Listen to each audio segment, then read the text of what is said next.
Αγαπώ το μίνιμαλ ως σχεδιάστρια, πίστη σε αυτό, γιατί αυτό με εκφράζει εμένα σαν σχεδιάστρια. Το χάρισμα να είναι πολύ όμορφη, είτε όχι, κάθε γυναίκα μπορεί να γίνει πολύ όμορφη στο γάμο της. Αρκεί να φορέσει τον υφικό που της ταιριάζει. Και εγώ θέλω να βρίσκω αυτό, θέλω να λύνω το θέμα. Θέλω την ημέρα του γάμου της να είναι η ωραιότερη εκδοχή του εαυτού της. Στο custom made. Αγαπώ το custom made.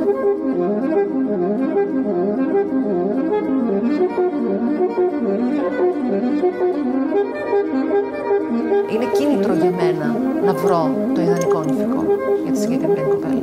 Όποια και να είναι αυτή.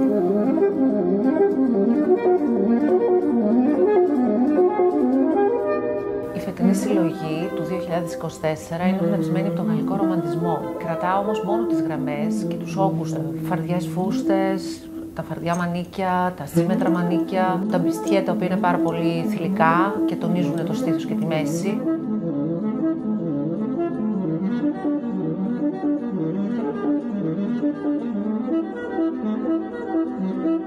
Αυτή είναι μια σιλουέτα, γραμμή σιρήνα, η οποία όμως είναι smooth. Έχει κίνηση και πολύ ωραία αέρινη κίνηση. Είναι κεντημένο στο χέρι σε πάρα πολλά σημεία. Αυτό το trend της εποχής με τα πολύ κεντημένα και τα διάφανα υλικά.